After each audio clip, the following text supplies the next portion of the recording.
it's good that you can join us online. So for today, we have panel 10 with the mainstream gender in free trade agreements, Latin American and the Caribbean experience. My name is María Beltran. I'm going to moderate this panel, although it's going to be more like a relaxed conversation that we're going to have here. And it's my pleasure to introduce to you our wonderful panelists that we have for this topic. So on one hand, here we have Ms. Amrita Bahri from Universidad ITAM. Online is following us Carolina Palma from Universidad de Costa Rica. Then we have Chingwen Hsueh, the National Chengchi University in Taiwan. And also we have Camila Villard Duran, the ESSCA School of Management, and Julia Lambert Gomes Ferraz, the University of Sao Paulo. Okay, so it's my pleasure to introduce to you to this really hot topic these days, because I firmly believe that the talk about gender, it's something that is need to be done in different areas, and it doesn't have to be only in anthropology or sociology, but of course in the legal, in the advocacy profession and in trade, because women beneficiate from trade as well. Right, so let's begin with Amrita. Amrita is going to give us an introduction in general. Sure, thank you. So I have my presentation. Okay.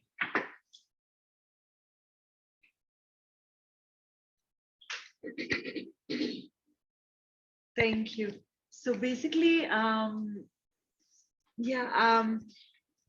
just speak for a very few minutes, and then I'm super interested in sort of having a conversation with all of you to see what you think about it, because this morning we were just talking, Neha and myself, and Neha's working on digital trade, and thinking the problems are so common in our respective fields and they intersect. So I think we can learn so much from each other's discipline.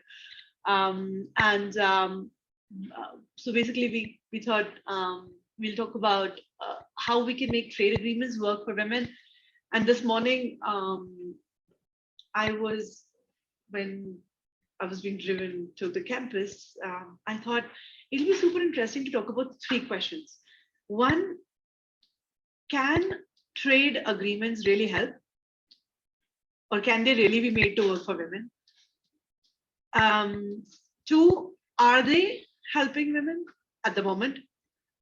And 3, how can we make them help women more in a way that they can help women overcome the barriers that they face to trade?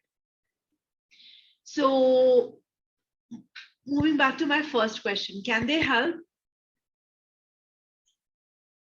The short answer is yes, they have the potential to help. But let me take you a step back and sort of give you a context of what we're talking about and why we're using trade and gender in the same sentence. I mean, so decades ago, we were thinking, we had the understanding that international trade, foreign trade is gender neutral, it has balanced distributive impact, and it takes everyone along. We have moved away from that understanding now. We are all talking about, in different fields and in our own respective ways, we're all realizing that foreign trade and globalization and liberalization has different distributive impacts. So globalization has taken some along, and it has left a lot behind, and a lot of groups behind. So in that sense, one of the groups that has been left behind, as per feminist economic scholars, is women.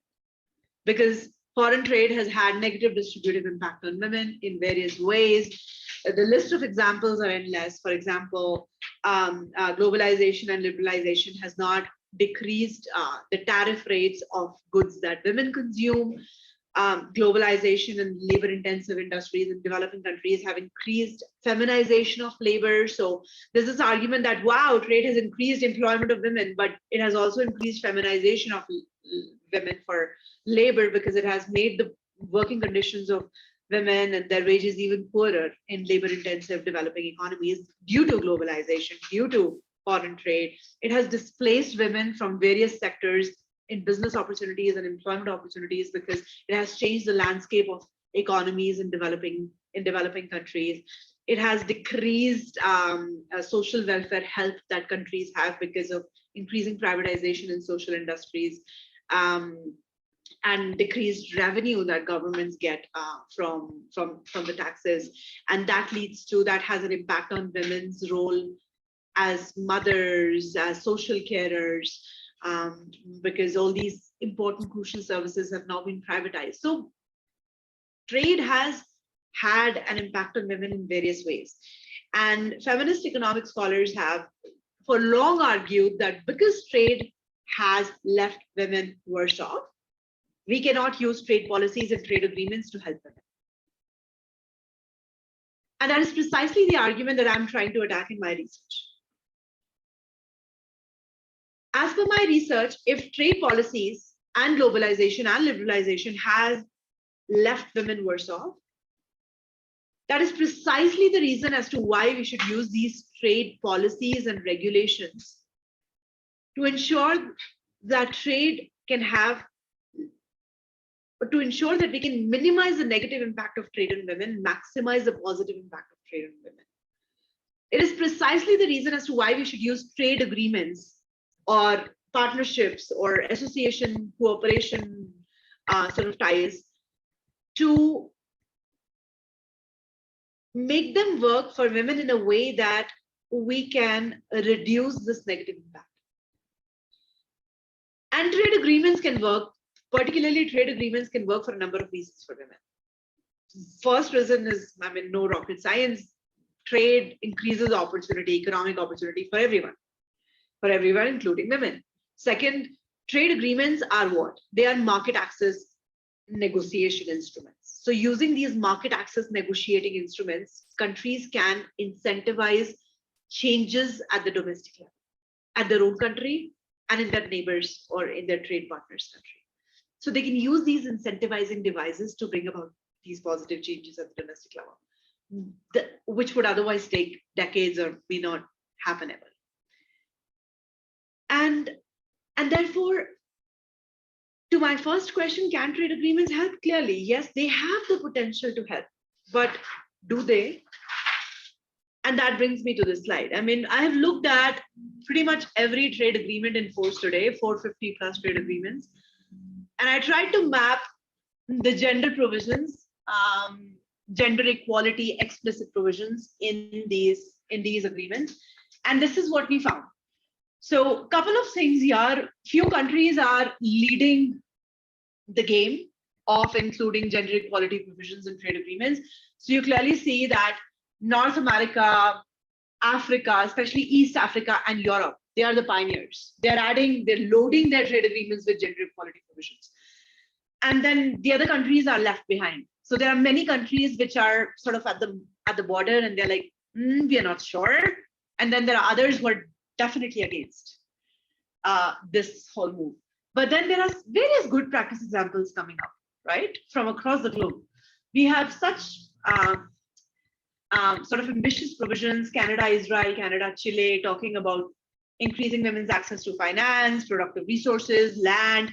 European agreements talking about increasing women's access to education, protecting women in violence and conflict, increasing their access to health services.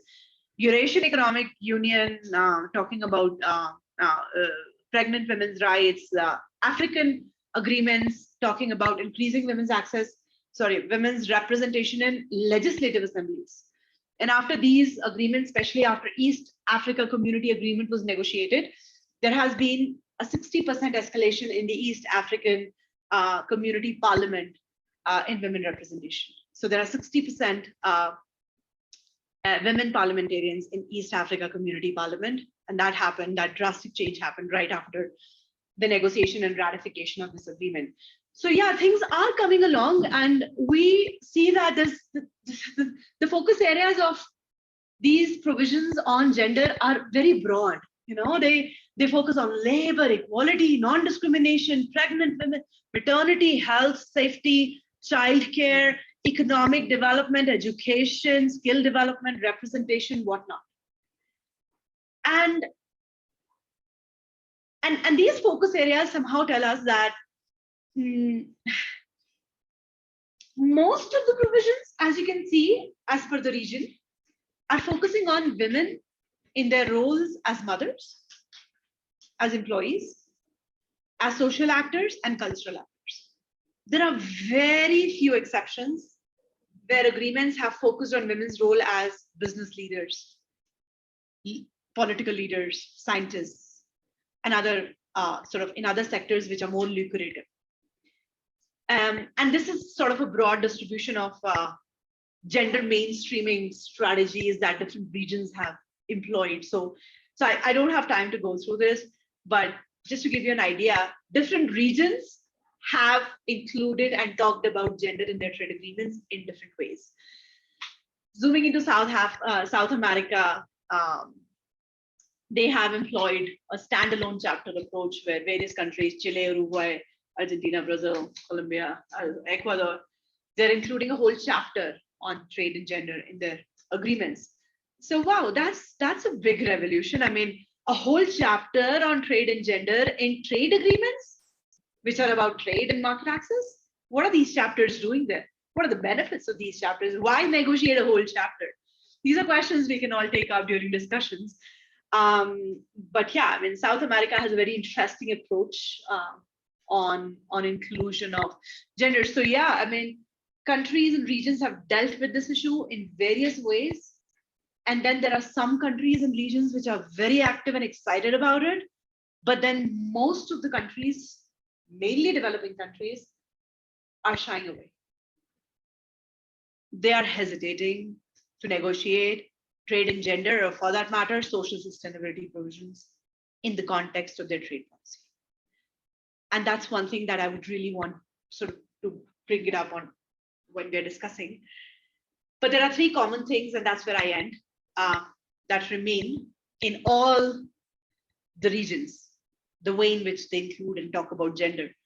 And that's first, all gender provisions are promises. So they are drafted as best endeavor, permissive language, may, could, can, endeavor, strive, no binding commitments whatsoever. Second, there's no enforcement mechanism at all. So they explicitly say that these provisions are excluded from the agreement's dispute settlement. Okay. So if you include the commitment and you don't do anything about it, no one's going to go after you because there's no enforcement. There's no implementation. So they assume commitments on gender and they forget about it because there's no committee to monitor, there's no committee to implement, there's no finance, there's nothing. There's no operational mechanism included or accompanied or together with the gender provisions. Finally, these agreements are talking about gender or gender equality without defining the scope, and that also becomes a problem. We have already seen the problems we get into if we don't define these important concepts. Public morality, for example. National security, yesterday, we had the whole day on national security. We started the conference with national security. We don't have it defined, and that has made international trade law a havoc for us. I mean, we don't know where we are. So gender, just including commitments on gender or gender equality without defining as to what it means. Do we mean cisgender? So women and men by birth? Do we mean only women? Do we want to include a broader definition and go beyond cisgender? What is it that we mean? And if we don't limit the scope of gender in these trade agreements, I'm sorry, developing countries will carry on shying away from these developments in the near future, because this would just amount to fears of protectionism, of imperialism by countries which are more advanced on these issues. So yeah, that's all about what I want. Yes, thank you, Amrita. Yes, it's very interesting, and I just want to take the last thing that you say. It's like when we talk about gender, what that we're talking about, right? And of course, I think it's nowadays, even though of course there is a progress on the fact that we have a provisions within the FTAs related with gender, that doesn't mean that they are being addressed correctly. It's like I see it, it's that sometimes negotiators say, oh, I have a tick box and I have gender, check, it's there, but they are not addressing the real issue for people, for real people. So before going with Carolina, it's going to be the following presentation, I want to make some remarks related with Colombia and the Andean region. So I'm going to go through what you just say, Amrita, but I think that specifically in the case of Colombia, the whole topic of gender is new, and the approach doesn't exist in the way that it should exist. If we review, for instance, the history of Colombia, we are a country that is built on the back of women, considering the fact that we have been living in war for 200 years. So the whole economic, especially the rural economic system, has been sustained on the work of women. And still, they are not recognized in what they are doing.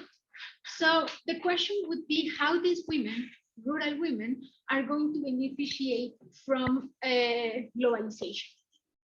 For that purpose, I'm going to bring you an example of a recent event. I think it was a year and a half ago, in which it was in the news, like a really big thing, that a group of women that grow rice were going to export the rice for the first time 10 years after the FTA with the United States entering in force. They were going to export the rice there. And it was something that was covered in all the media. Everyone was commenting. The people that belong to this organization of women were being interviewed, and they say that it was a really hard work because they need to prepare technically a lot in order to achieve that. And if you see it from the perspective of the amount of rice that they managed to export, it wasn't that much. And actually for the organization, it was more like a moral win than anything else. So indeed, also the question is, it's the globalization for whom, and how do we understand these subjects? In the case of women, certainly, I don't think the topic is addressed in a transversal way.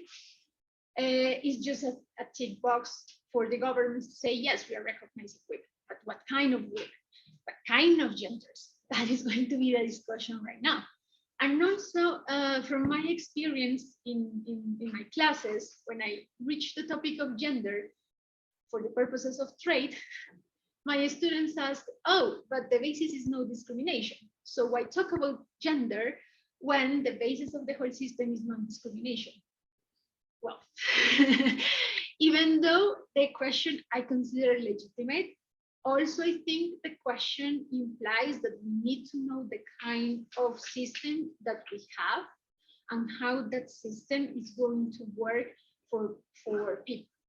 There is another issue that I found in Colombian FTAs particularly, and is the fact that citizens don't know how to access the mechanisms that are implemented in those FTAs.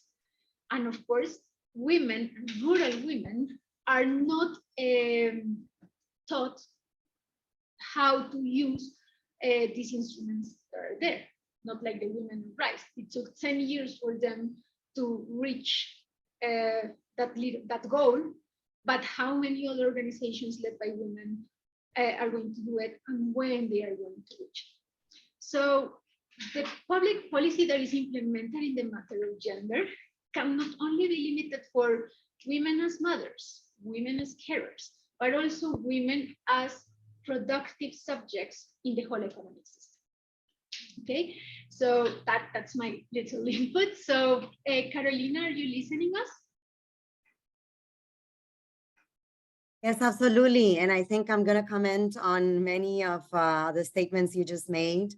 I'm going to present a presentation. So let me see here, and hopefully you're going to see it. I wish I was there with you, but I couldn't travel out of health reasons. But thank you so much for letting me participate online. Thanks to University of Externado.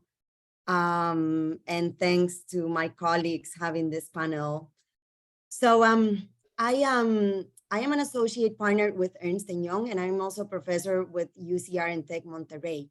So what I wanted to talk to you was a little bit more on the business side and the private sector side as well. So we're going to have all points of view here, I think. So we're going to have point of view.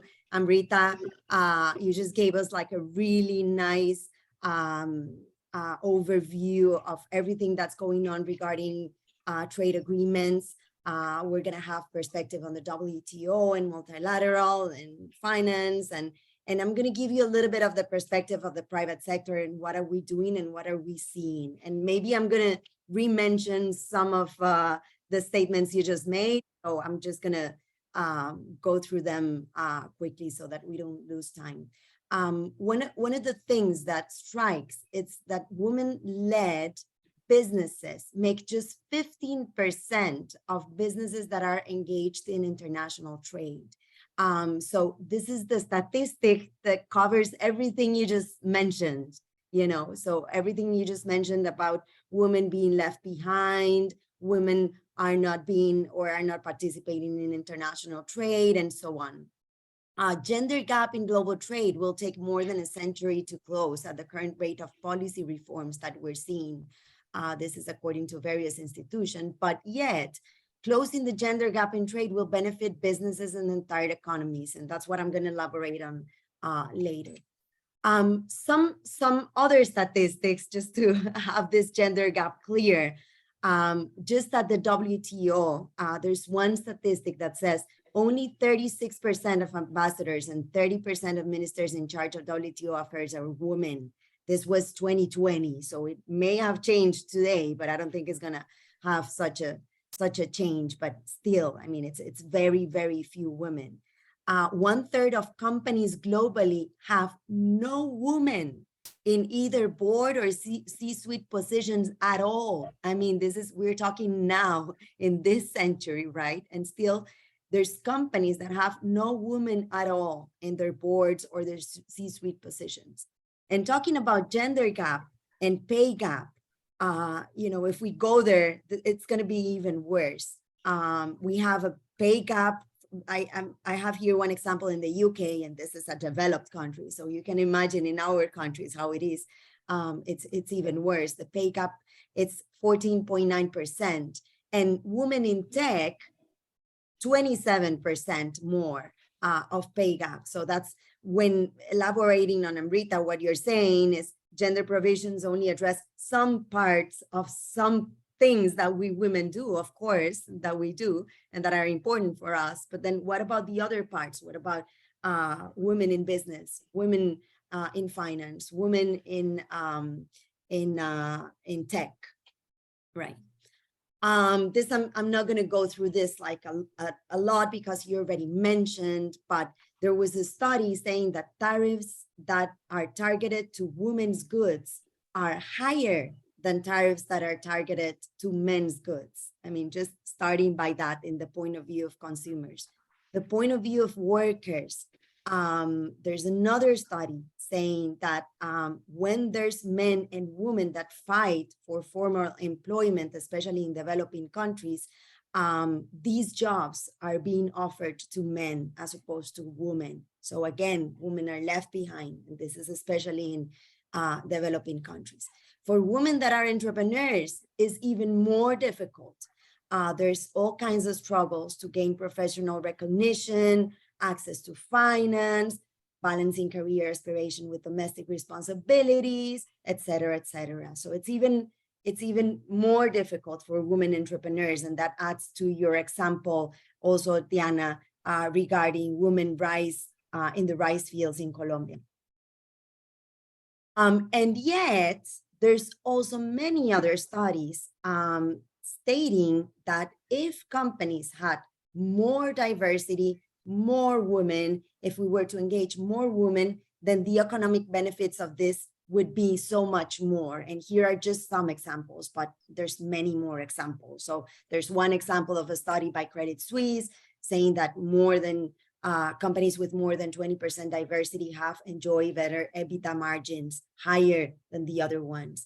Firms with higher level of diversity, whether in management or boardroom, have higher share price returns than other companies with lower diversity levels, and so on and so forth. I mean, there's many other studies stating that if women are left behind, we're basically leaving 50% of the economy behind, because if we see statistics of women and men worldwide is almost 50 and 50, right? So 50% of population is left behind from trade, from RTAs, from policies, and so on and so forth. So these are just some of the facts. Well, Amrita, you already mentioned about RTAs, so I'm not going to go into that. What do we have responding to this? Well, we have, yes, a little bit of RTAs here and there. We have some declarations, Buenos Aires Declaration on Trade and Women's Economic Empowerment. We have a number of institutions that deal with women's rights and empowerment of women. So we have the ITC, the Organization for Economic Cooperation and Development's Goal, Trade and Gender Arrangement, GTAGA, Women, Business and the Law Initiative from the World Bank, and we have many other initiatives that are going into the right direction, but we are not there yet, right? We just mentioned it's 100 years to close the gender gap. So, you know, it's going there on the right track, but we still have a lot of work to do. So what can we do? And here with just some examples and some ideas of things that we have been discussing, especially as I mentioned in the private sector, and that we have been discussing among companies, our companies, companies that we advise, and companies that maybe we work for. So one of the things that we can do is we can enforce standards. Governments, for example, can enforce standards through their procurement processes. For example, just to give an example, if in your procurement processes, in your governments, the companies that participate in these procurement processes should have at least 50% of women in leadership position in those companies that apply for those procurement processes, then we could see a real change, because then, you know, the companies are going to have to go out there and employ the woman and find the woman for them to be able to participate in these procurement processes. Or maybe we want to give an incentive. So it's not a prohibition, but, you know, companies that have women are going to have some extra points in procurement processes. So these are some of the things that are being discussed and that we have seen at the private level that really have an impact. We have also talked about better data. Well, this is something that institutions are working hard for. We have also talked about tailored training and facilitation resources to women. And here I also want to give you an example, a good example. It's from Costa Rica. It's the country where I live and I work. I work for Central America, but in Costa Rica I live. And so we have a governmental agency that has these programs called Aid for Export. And we have seen that when we have women quotas, or when we, you know, incentive women to also come and take the trainings and also come and take the facilitation resources, they would do it. I mean, women are eager to know and to learn how to export and how to go out there. And we have seen many women that have been brought into these platforms, brought into trainings, brought into, and now they are trading.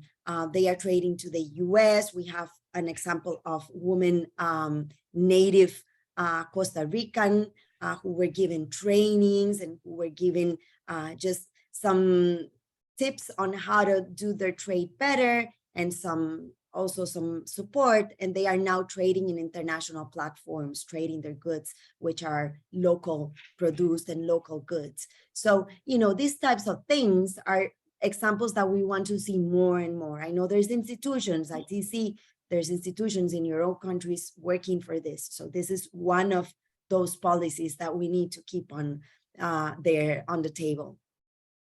Develop models that speak to women, especially in the field of access to finance. Well, this is going to be dealt with in another presentation, but financing is one of the biggest problems that women have. Why? Because people lending the money in the banks are usually men as well. And so when they go and try and get a loan, not just because of the way the loan is structured, but also because of the people they're talking to. They don't see them as capable of going forward with their entrepreneurships or their businesses. And so this is a big, big problem that we have to address internationally as well. Other things that we can do, and here just to name a few other ones. I already mentioned about governments, but what can we do from our position to, kind of like help governments and navigate all of this? I already mentioned about the public procurement clauses. That's one thing. Lobbying within governments for everything that has to do with policy, trade, and strategic goals, to include more women, to develop policies that are targeted to women, to facilitate trade for women, and so on and so forth. Of course, leading by example, and this is something that we also, I try and do it. We try and do it in our own companies, but we need more. We need more mandates. We need more corporate responsibility governance, so that companies would put more women in leadership position, and this would encourage other women and in governments also in key decision-making roles, and especially positions that have an impact on international trade, because then this is gonna also, be a driver for all of the policies in governments, in businesses, in civil society, and so this is also something that we can do. And we also encourage, and this is something that I personally do, and I work with these companies on a daily basis, right? So we try and encourage the companies to create a trade function within their companies that recognizes the value that women-led businesses can bring to global markets. So in our advisory, we see how these policies in the private sector can also have an impact, not only by measuring them, but also by recognizing that it's very, very valuable if we have women-led businesses, if we support women-led businesses, if we support women in leadership positions, and if we also, in this way, push governments to have all of these policies, and not just have all of these policies, but really enact the policies so that we can have, less of a gender gap within the next years, and we can shorten the 100 years that they say that it's going to be a gender gap, and try and make it a less extended gender gap. So I think this is what I wanted to share with you today. It's more the practical approach, is what we work on, is what we've been working on, not just from a policy making perspective, because we as private actors, we also have a role in privacy in policy making, and we also participate in various forums at OECD, within WTO private sector, within private sector within our governments. And so these are some of the actions that we're taking, and within our work in our companies and in the companies that we advise as well. So yes, I think this is it. Thank you so much. And I'll be happy to go on with some questions later after we've heard all of the panelists, because we have to go through all of the different topics in trade and gender today. So I was going to say that Carolina has to leave eventually. So if there is anyone in the room who wants to ask a question regarding Carolina's presentation, it could be pertinent to do it now. Or if the other panelists want to make any question or comment. We have many more topics, and this is a topic, trade and gender, that is super it usually has a lot to say about this. So if you don't have questions, that's okay. We can go on to the next slide. There is one question. Yes. There is one. So much. I really enjoyed that, Sari Jones. My query is one thing that you mentioned about going in the right direction. What is going in the right direction? Yeah. And can you take another question then maybe? So yeah, I was prompted by your suggestions on how we can incentivize private companies and how we can impose standards on them.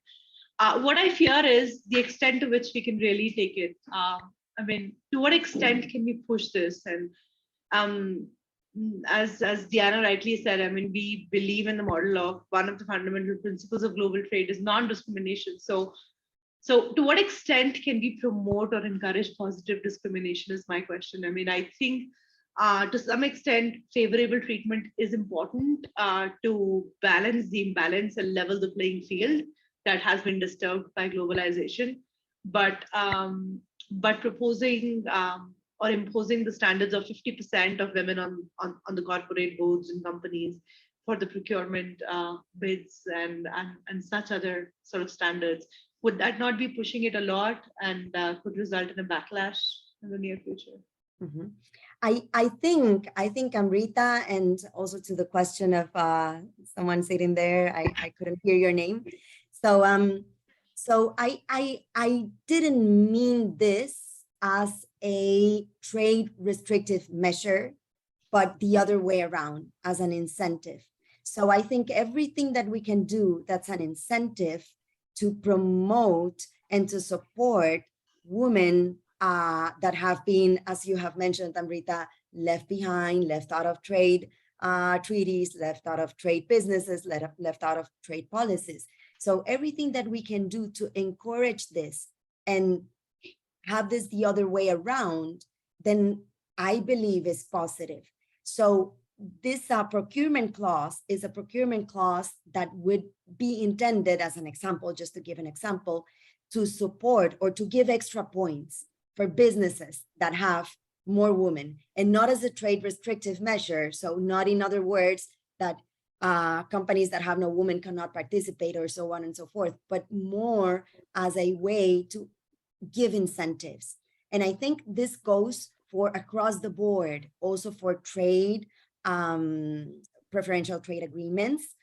So it's not about enacting trade restrictive measures, but it's more about giving support and giving, let's say, a push and giving incentives, of course, legal incentives. I don't mean like WTO non-permitted incentives, but I mean more in terms of trainings, facilities, cooperation for women-led businesses and women in finance. So, and when I say that we're going in the right direction, I just meant that because of the policies that we already have in place worldwide that aim towards having a better regulatory framework. And what are these policies? Well, the FTAs that we have, that Amrita just mentioned, where we have a few provisions, not many, but a few, the Buenos Aires Declaration on Trade and Women's Economic Empowerment. And we have the other initiatives, the GTAGA, the Women Business and the Law Initiative. So there's things that people are doing worldwide. So we are going in the right direction. That's why I meant there's still a lot of work to be done. Could I just pick up on this question, if I may? I really appreciate the Amrita's comment and the answer that Carolina provided, but I was asking myself, so we are talking also about the role of law in making trade more gender responsive. But what about, and we discuss a lot about regulatory law, but what about the role of private law or private entities? So in terms of business association or contractual arrangements or policies, internal governance of these institutions. So how private law can also contribute to this aim, or the private actors creating mechanisms to contribute to this aim. So beyond public law mechanisms. Yes, I think it's fundamental.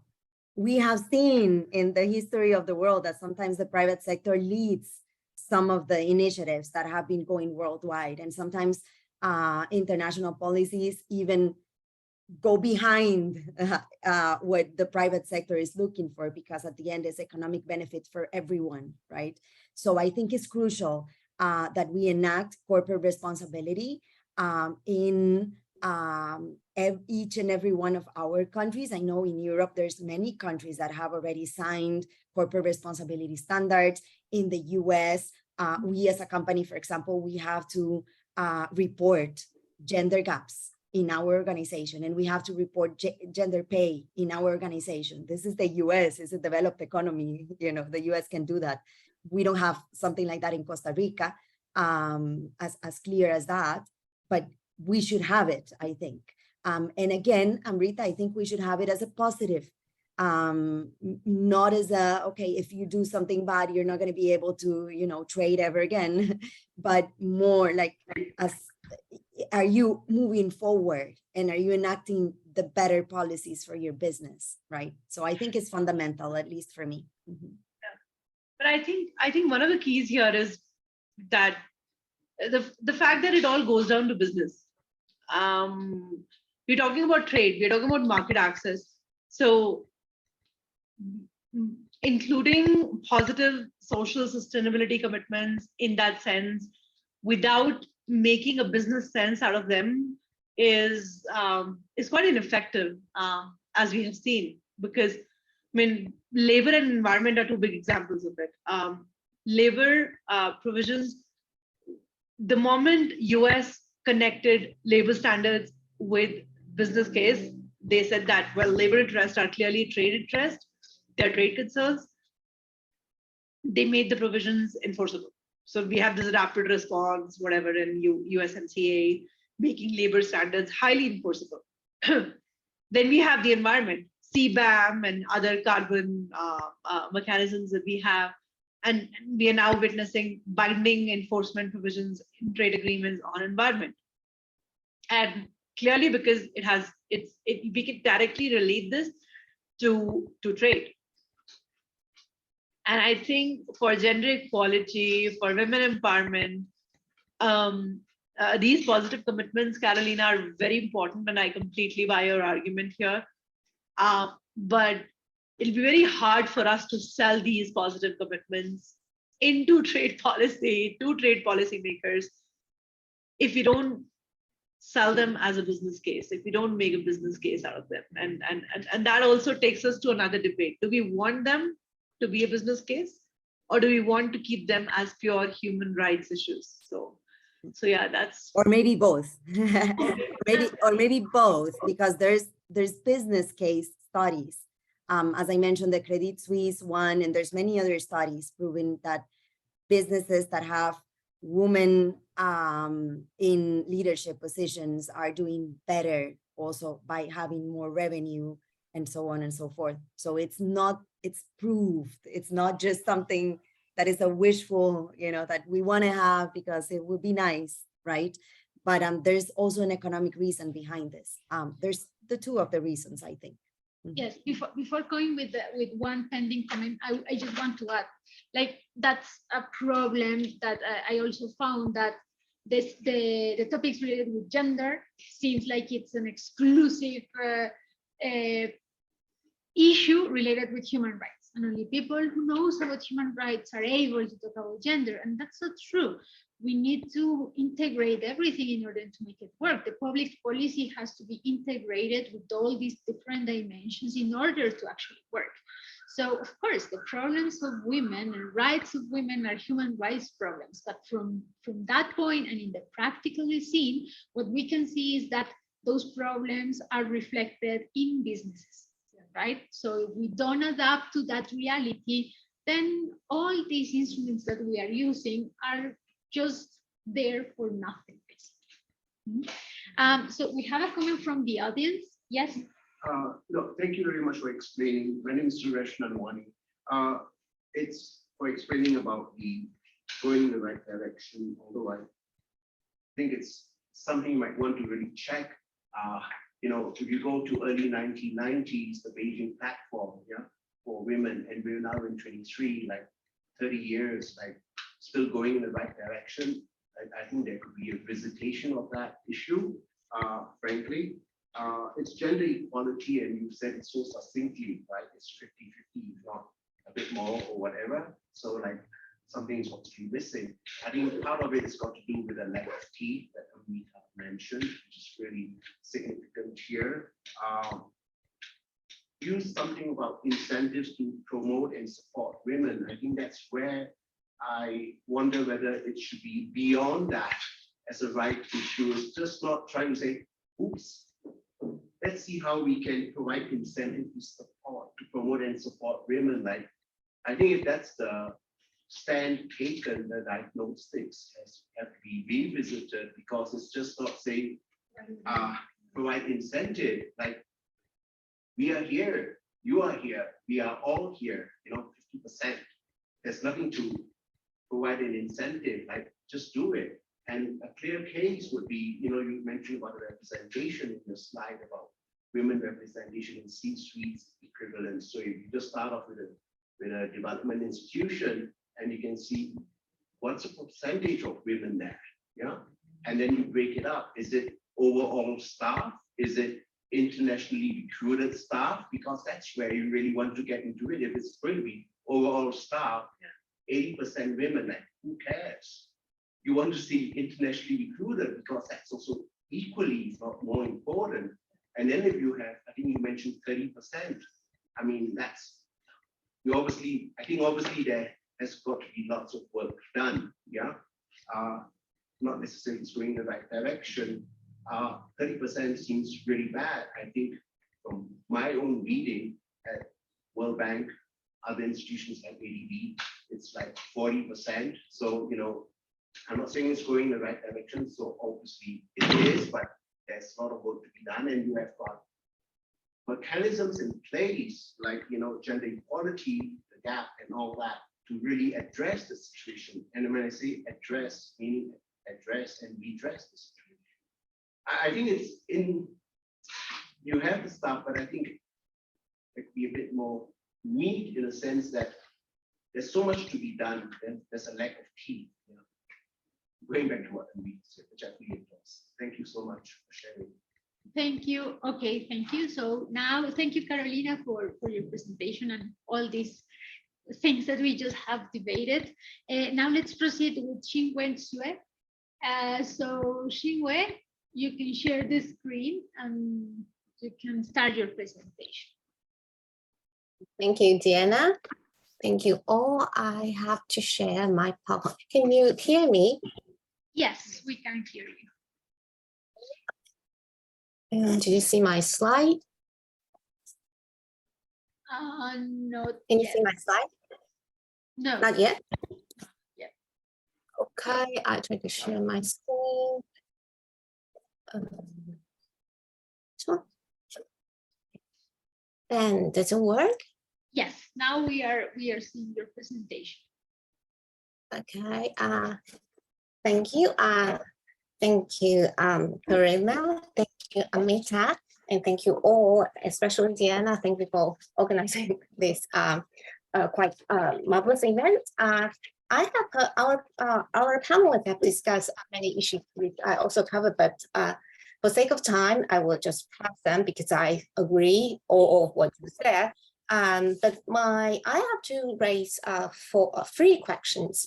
I want to assess whether the WTO can really contribute to the women's gender equality, or what status are they right now, and what are the potentials? Could they move forward, or is there any barrier to stop them from doing that?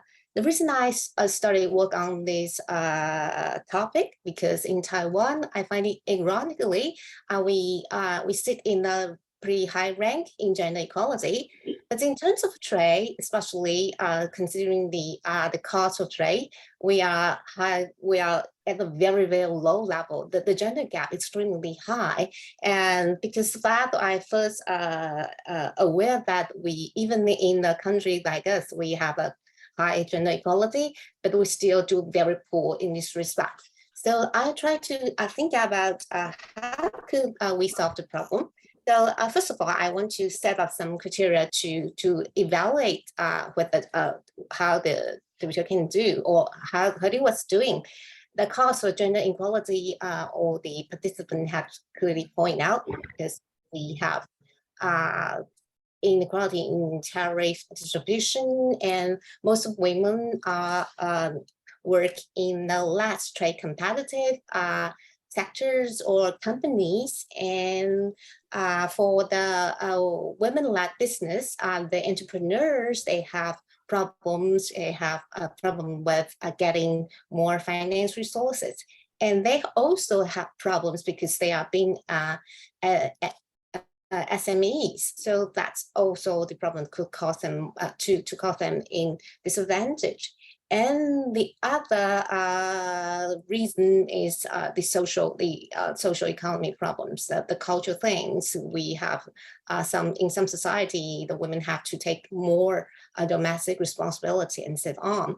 So that set the goals. What we want to reach, that's the things we have to think about in the first place. So I would establish 4 criteria, 4 goals that might help WTO to understand what I really want to go, where we really want to go. First of all, maybe we can consider whether we should reconstruct the tariff structures, or we should simply raise the labor standards in female labor-intensive sectors, or we can help them to switch to a more trade competitive sectors.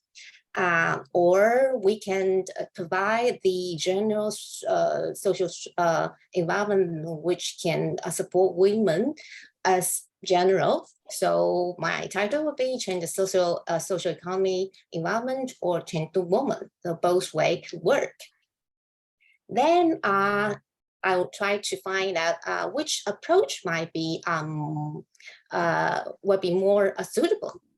So I think we might have 3 different approaches. First one is, should we focus on gender-specific provisions, or like Amrita has insists, all the provisions seems to soft and not even enforceable. So maybe we should consider whether we should go for a soft law, hard law, or a combination.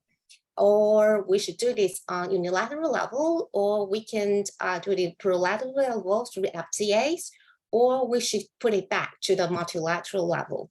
That, in my opinion, if we go to gender specific, if we adopt gender specific approach, and we also include hard law, and eventually we put in under the WTO framework, that will be the most strong approach to reach our goals.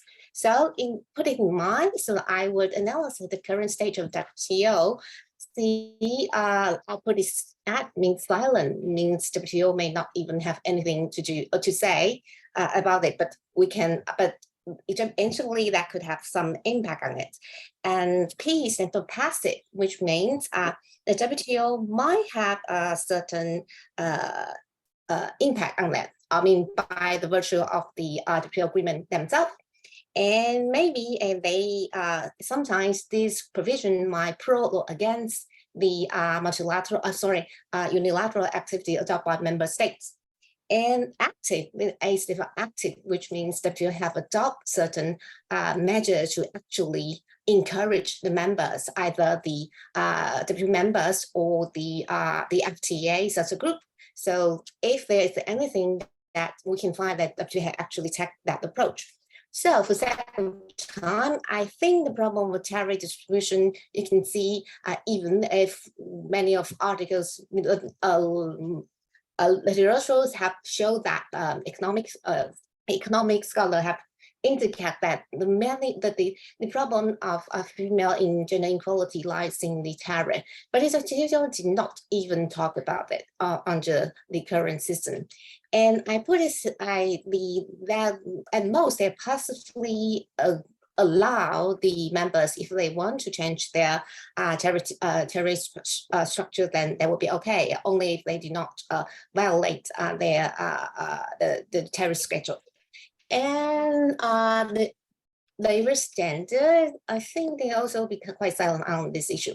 But if if like Carolina had also pointed out, maybe the private sector would try to adopt certain incentive to make to identify certain labor standard or female friendly structures that might also help. But if we are trying to incorporate certain labor standards, then the TPT may come coming our way. So I think maybe the WTO would have something potentially conflict with the TPT if we read these provisions really strictly and we narrow the scope of exception. And through lateral, they're quite passive. WTO typically, in principle, they will allow the FTA to try to move something forward.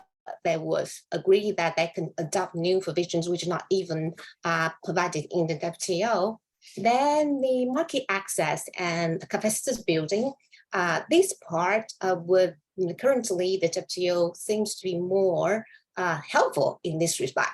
For instance, we got Brianna Iris durations, and we got S&D program, which also include gender support.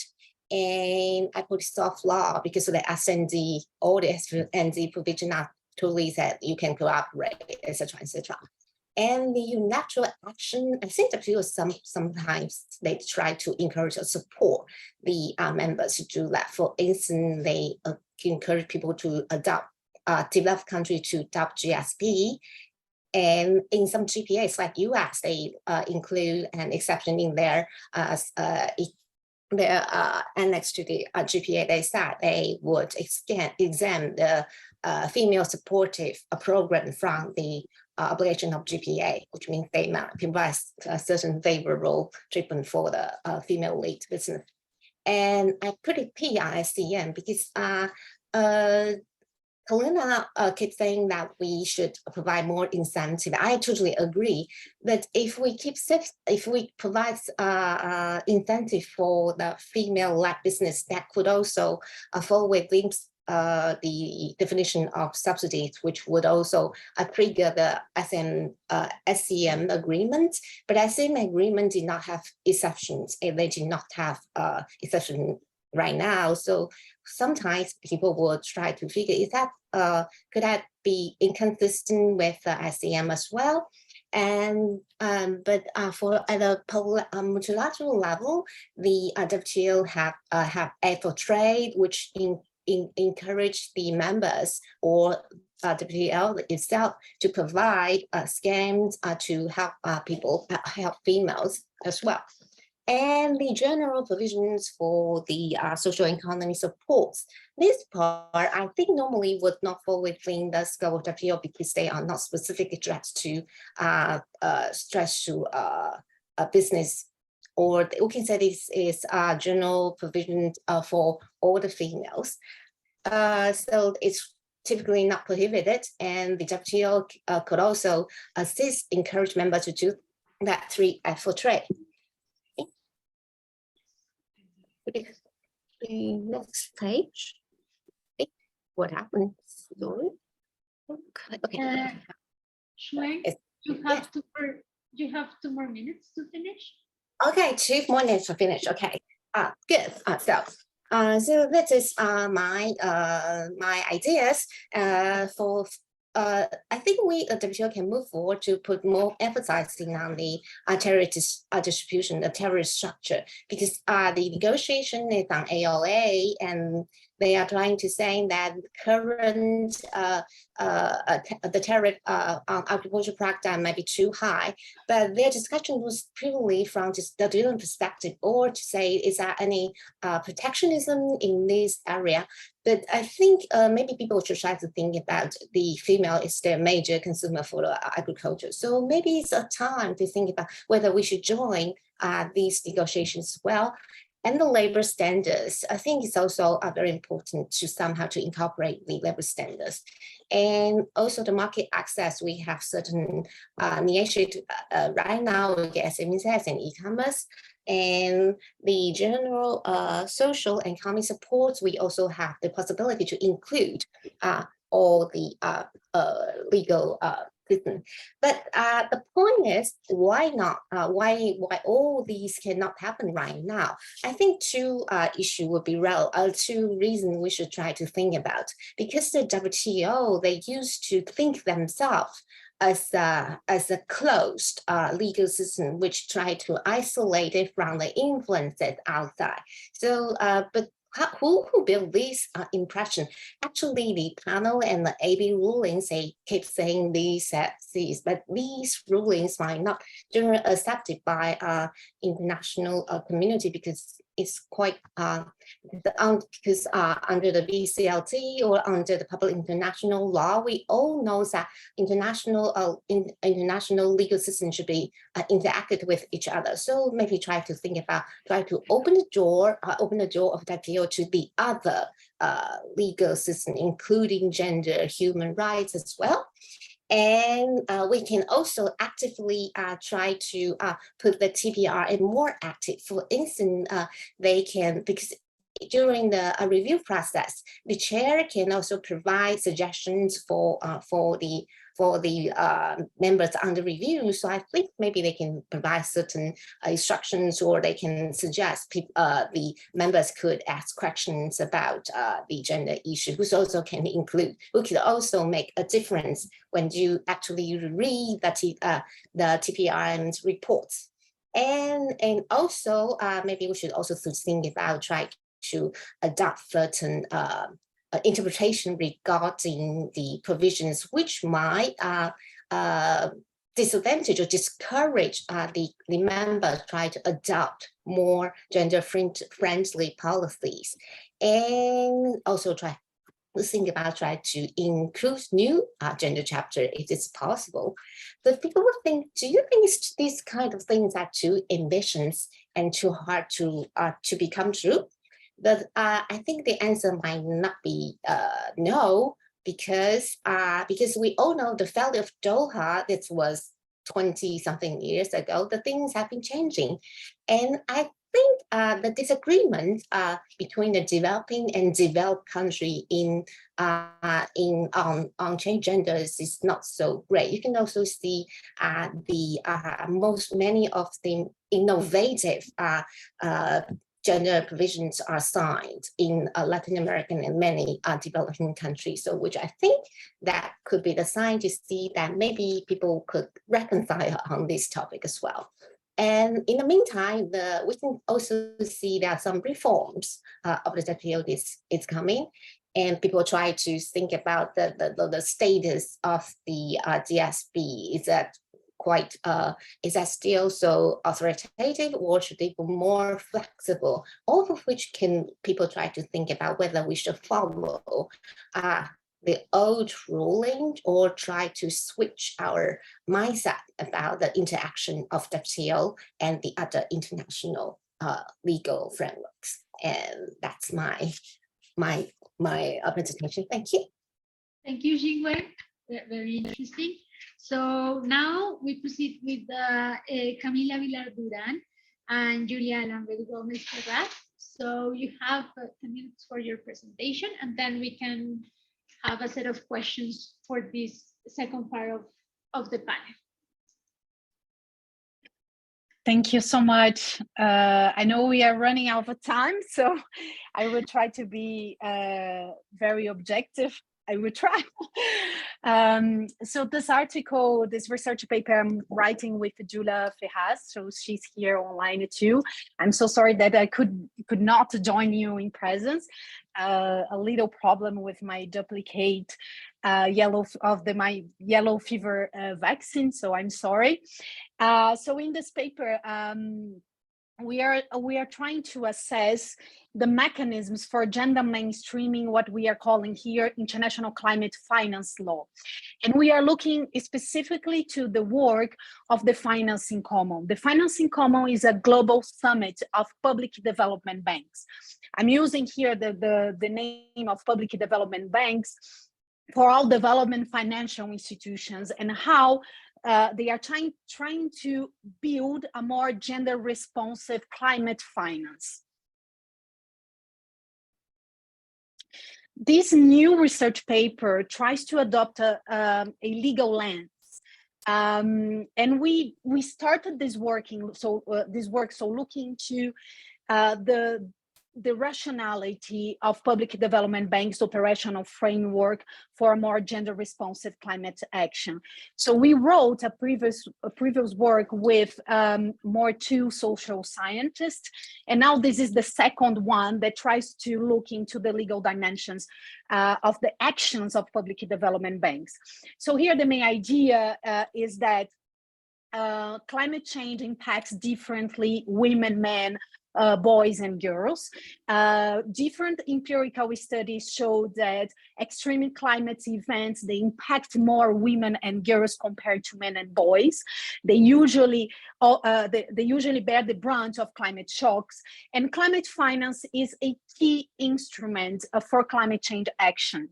What is climate finance? So the capital sourced and levered through international, domestic, public and private channels, so via government and market instruments. But we are looking here particularly to the work of public development banks, and specifically how public development banks, they are building their institutional commitments towards gender responsive climate action, and they are trying to build a nexus between SDG 5, so gender equality, and SDG 13, so climate actions.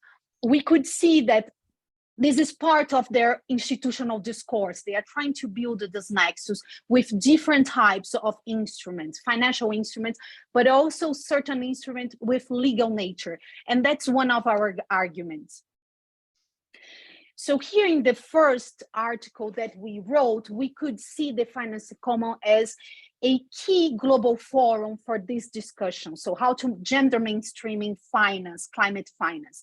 So the Finance Common started to meet in 2020. So it's a very recent global forum, and 450 public development banks, they are part of this network.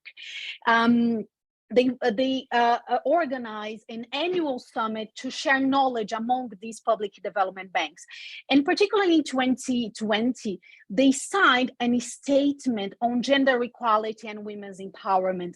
And they tried to build this nexus between gender equality and climate finance. So for us, this is one of the main legal instruments they contributed to build to make to make climate finance more responsive to gender equality. And this particular statement was signed by 42 public development banks. So the quick key question that we are trying to answer here is how is the Financing Common summits, they are contributed to building the legal readiness to deliver gender responsive climate finance. What is legal readiness? So we are adopting here this expression that was built among different researchers from King's College, but also the United Nations Environment, UNEP Environment Program. So it is the degree to which a country has a coherent regulatory architecture in place, together with the requisite domestic technical expertise and institutional capacity to mobilize finance at a scale to address climate change and its impacts. We can see that the Financing Common is part of this global regulatory architecture, and the Financing Common is contributed to diffuse this idea into the national level, using through global commitments. What is our theoretical framework? So we are adopting the idea that there is a particular legal field to address the questions, the problems that we are seeing. This field is the International Climate Finance Law, which is in the intersection between human rights law, international environmental law, and international financial law. We are adopting this definition of climate finance law, the matrix of laws and regulations both domestic and international, that mobilize and leverage finance and investment for climate mitigation and adaptation. So we can see that this particular legal field, there is a certain legal pluralism and financial pluralism. Even from the actions of the finance in common, we can see that there are institutionalized ideas and narratives, and the finance common contributed to create a community of practice around the climate finance action. And these particular legal fields comprise not only legislation and case law, but also financial and market regulation, statements, including these global statements made by finance in common members, industry codes, contractual arrangements, policy and strategic documents, operational frameworks within financial institutions, private and public financial institutions, including indicators. So a way to measure how development financial institutions, they are delivering their commitments on climate actions, including on a more gender responsive climate action. So here in this paper, we are trying to build this legal framework on gender and climate, this nexus between both SDGs. And we can see that at the global level, certain ideas and legal narratives, they are built, and they have been diffused within national law. So we are trying to stress here the importance of this global commitment and how they are contributing to diffuse these also legal ideas into the national environment through different mechanisms. Why the financing common as a case study? We can see that's a very important political coalition in finance today. So since 2020, the French Development Bank, the AFD, Agence Française de Développement, serves as the role of secretariat of this summit. So we can see that it's almost like the G20 and D7, but with a more permanent secretariat. This fix was created by a key institution at this international environment, the International Development Finance Club. And the aim was to align the global financial architecture with the United Nations SDGs and the Paris Agreement. So what we are looking here, what are the legal dimensions of these commitments, the different commitments of the financing common? So we believe that the different instruments created by this group of public development banks at the international environment, they are contributing to this matrix of laws and regulations on more gender responsive climate finance. So here, let me show with you one of my last slides to try to be on time. We are looking to these 4 different axes of analysis. So the normative power, the political commitment, coordinating mechanisms, and a mechanism for monitoring and making these global statements more accountable. And here we divided 4 key roles and instruments that were created by the Financing Common Summits. First of all, the creation of a community of practice among these development financial institutions, which has a normative power. Of course, it's a type of soft law, but this capacity of creating legal ideas, economic ideas, is very powerful at the end. Also, the summits, they are very useful to build this political commitment among different institutions. And it's very important to say these public development banks, they have different legal natures. Some of them are public in nature, others also receive private investment and also invest in private companies, and they are located in different levels. Among these development financial institutions, members of this network, the fixed networks, we can identify subnational public development banks, national and also regional banks. And they are building to creating a coordinating mechanisms and align all these financial institutions with this aim of contributing to the effectiveness of the Sustainable Development Goals. They also resort, so share the knowledge, but also they resort to the formalization of certain statements. And the statements on gender equality is one of the key statements created by the Financing Common. Here we can identify this normative power, these ideas, and I think I align with the comments made by Diana, but also Amrita. This normative power related to the idea is again reinforcing the business case for gender equality, and the FICS is contributing to that, to reinforce this kind of narrative. And it's very effective in creating a political commitment among different bureaucracies. So as of today, 42 PDBs already signed this statement on gender equality and climate action. The organization of these public development banks was also successful in creating the 2X Gender and Climate Task Force, which issues guidance on how gender mainstreaming climate finance.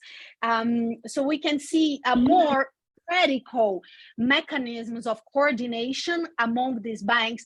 And also this 2X Gender and Climate Task Force created the 2X criteria, which is a very specific indicator on climate change and gender to evaluate investments within these different banks, within the operational framework of these different banks.